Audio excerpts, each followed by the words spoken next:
विश्वात्याचिनेश्वर नमो अरिहन्ताणं नमो सीताणं नमो ऐरियाणं नमो वज्रायाणं नमो लोये सबसाहुणम्। पंच परमेष्टि भगवान की 1008 श्री आदिनाथ भगवान की, आचार्य भगवान गुरुवर विशुद्ध सागर जी महाराज की, 3 कम 9 कोटि मुनिराजों की।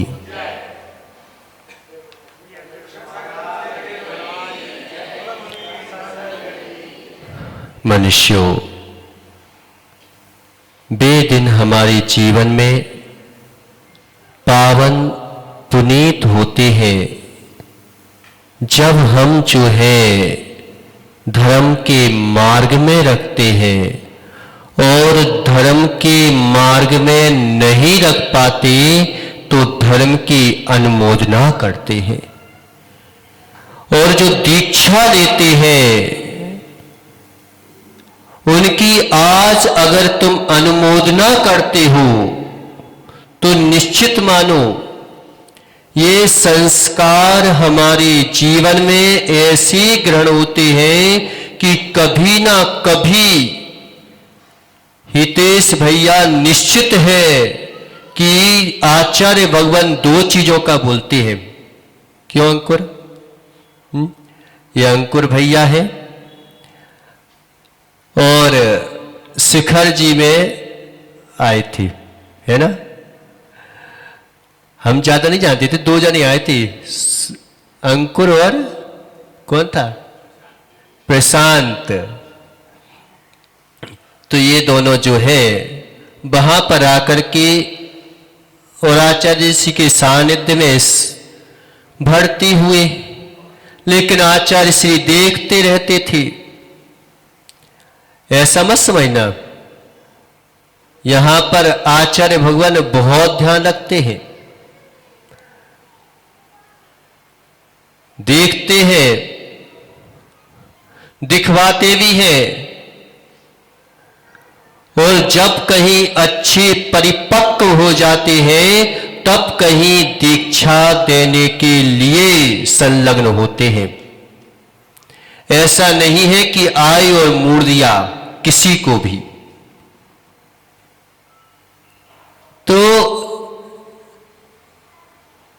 ये प्रशांत भैया आलाप पद्धति पढ़ने के लिए आए थे, इनको ही बोला था, लेकिन अभी उस समय जो थी ना कि महाराज अभी तो हम जो है शिखर जी की वंदना करना है, ये करना है, तो कि वो भी जरूरी है, कर लो। तो और ये कौन सी यशवंत, आपका भाग्य कहे कि दुर्भाग्य कहे, ये बताओ सुख सा है कि 4 दीक्षा होने वाली, और बताओ ये तुमने धोखा दे दिया मेरे को कि 4 दीक्षा में से 2 ही दीक्षार्थी यहां पे आए। इतना बुरा लग रहा था।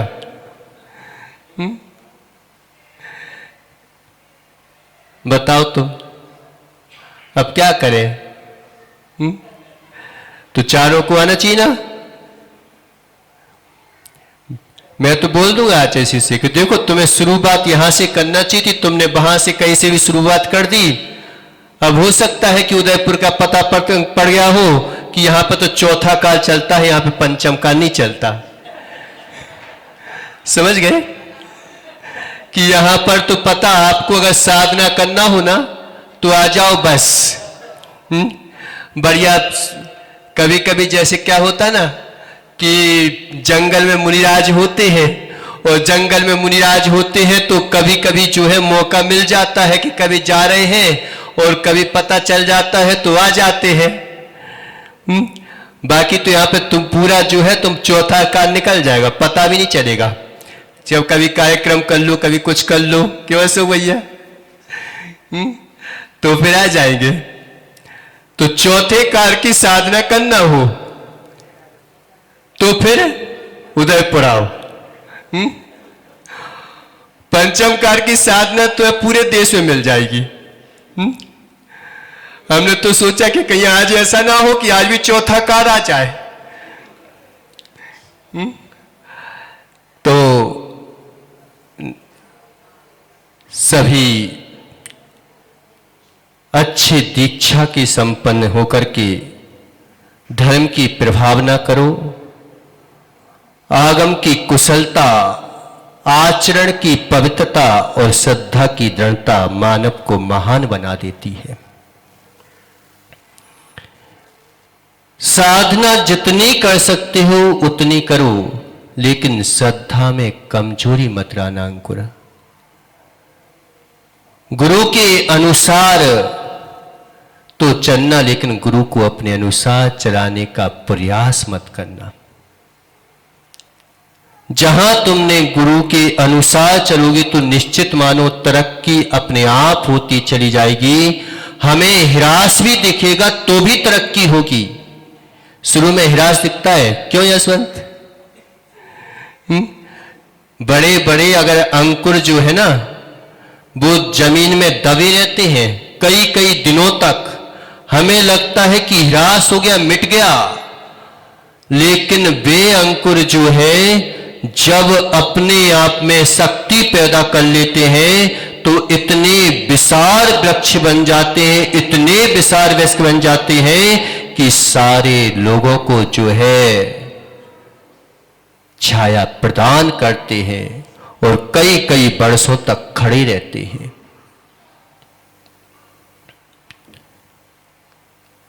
तो साधना घास जैसी मत करना, साधना करना तो उस जो है अंकुर जैसी करना कि भले ही अंदर पड़ा है और जो है फूट रहा है, टूट रहा है, लेकिन जब निकलता है तो विसार होके निकलता है। ऐसे ही गुरु के सानिध्य में रह करके इतनी साधना परिपक्व हो जाना, इतने परिपक्व हो जाना कि जब भी बाहर निकलो तो फिर ऐसे निकलना कि जैसे बरगद आदि के पेड़ जो है विसार होकर के निकलते हैं। एकदम निकले तो पता क्या होता है, बस घास जैसी फुसफुसा जाओगे। दिखेंगे तो बहुत, लेकिन देख नहीं पाओगे।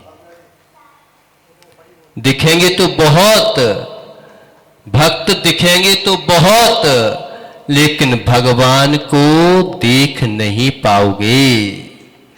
इसलिए भगवान को देखना है तो फिर गुरु के अनुसार चलो।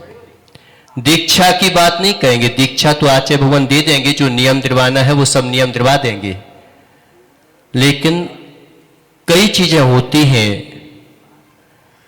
कि ऑटोमेटिक प्राप्त होती हैं। तेज मात्र गुरु का नाम लेने से, गुरु का सानिध्य में रहने से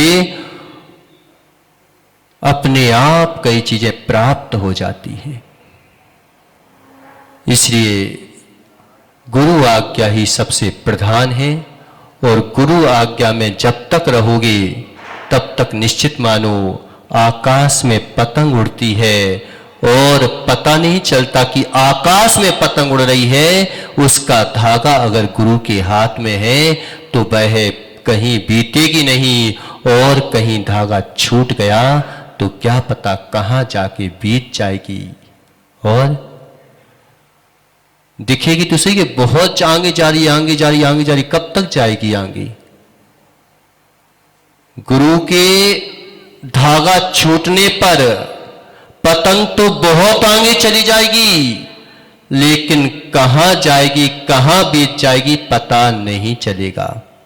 इसलिए यही आशीर्वाद है कि दृढ़ता के साथ आगम की कुशलता को प्राप्त करके, आचरण को पवित्र बना करके और श्रद्धा को दृढ़ करके ये मानव महान बन जाता है, और महान कर क्या सीधा भगवान ही बन जाता है। इसलिए भगवत्ता को प्राप्त करने आए हैं, ये हमारा लक्ष्य होना चाहिए। इन्हीं मंगल भावनाओं के साथ बोलिए आदिनाथ भगवान की। अब सभी लोग जो है गोद भराई करेंगे।